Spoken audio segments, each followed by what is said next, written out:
આ ફળ છે, આ ફળમાં ઉપર પેલો પાવડર આવે,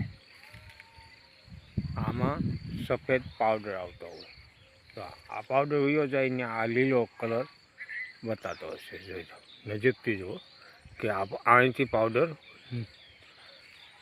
પવનના લીધે એકબીજાને અડી અને પાવડર ઉયો જાય. પેલો પાવડર આવે પછી એમાં જે દાણો હોય એ દાણો ઉગડતો હોય. હવે દાણો કોને કહેવો એ આપણે નજીકથી જોયો. આમાં જે ધોળા ટપકા દેખાતા છે એ દાણો છે. દાણો પડ્યા પછી અંદર માથે એક કેરી પાકે, એને હાંક કહેવાય. જે માથે પાકી જાય અને ત્યાર પછી આ આંબાને ઉતારવાનો હોય, ત્યાં સુધી ઉતારી ન શકાય. આ રીતે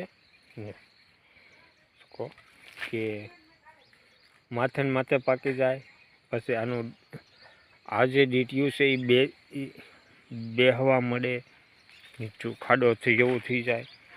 ત્યાર પછી આપણે એને પડે. અને અત્યારે આ પ્રશ્ન થોડોક આવ્યો છે, આ બહુ સાંદું કહેવાય. એટલે આવો પ્રશ્ન ઉનાળાની વધારે પડતી લૂ અને પાણીની ઘટ એના લીધે આ પડતું બતાતું હોય થોડીક નુકસાની તો રહેશે. તો અમારા વિડીયો ગમી લાઈક કરો, શેર કરો, કોમેન્ટ કરો, સબસ્ક્રાઈબર કરો અને બાજુમાં રહેલી ઘંટડી જરૂર દબાવજો.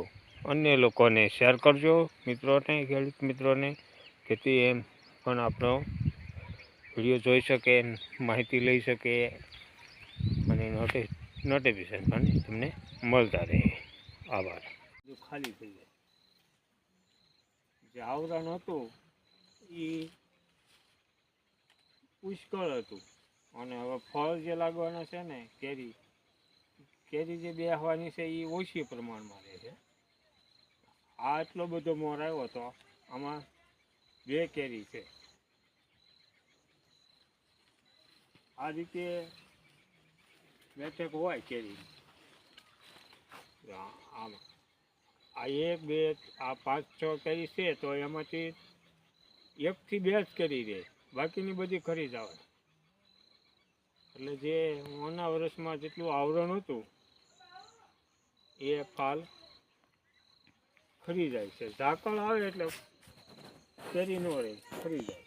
અને આ કેસર આંબો છે ને એ હંમેશા 1 થી 2 જ આ મોરના ઓલામાં દાંડલીમાં હોય કેરી, બાકી બધું ખરી જાય. આ આંબો છે ને આ જમ્બો કેસર છે. આ આંબાની બેઠક છે ને આ રીતની હોય, આ બધું ખરી જાય. આ પીળી થઈ જાય અને એ બધું ખરી જાય જમ્બો કેસર. અને હમણાં આપણે બતાવીશું કેસર આંબો. પણ આ કેસર ખરો પણ જમ્બો એટલે મોટો ફળ થતું. આ આપણો એનો કેસર, આ જેસર તાલુકાનો વખાણાતો આ એક કેસર છે. આ આટલી બેઠક છે પણ આ રીતે પીળું થાય અને ખરી જાય.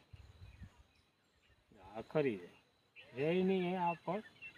એટલે આ કેરી જે દેખાય ને એ બધી રહે નહીં, ખરી જ જાય.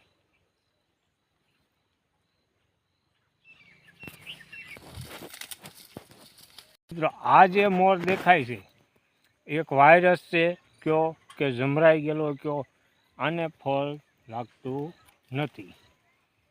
આ મોર છે એ કાપી અને દૂર એને નાશ કરવો, આને ફળ ન લાગે. આ ન કાપી તો આખા આંબામાં આવતી સાલમાં આ રીતનું થાય અને ફળ ન આવે. જો મોર હોય તો આવી ઝીણી ઝીણી કેરી બેહે એ જ રહેવા દેવાનું.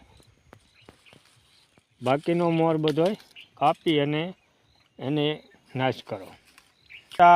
હોય હાલતા ચાલતા આવા કાપ્યા કરી આંબાને પૂરી તાકાતથી કેરી ફળ આપે, ખોટું પોષણ ન લઈ શકે. એટલે આ આંબા ને આ રીતનું આપણે માવજતી કરવી પડે. કોઈ હાથથી કોઈ કટર કામથી કોઈ પણ આ રીતે કાપી શકાય. ડીપ પ્રોજેક્ટમાં આપેલા આંબાની અલગ અલગ જાતિઓ અમે વાવવામાં આવી છે. સીતાફળ છે, જમરૂખ છે, દાડમ છે, કાજુ છે,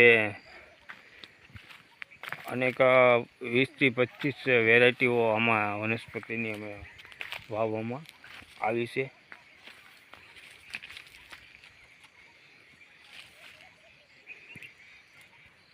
અને બિલકુલ ઝેરમુક્ત ગાય આધારિત ખેતી કરીએ છીએ.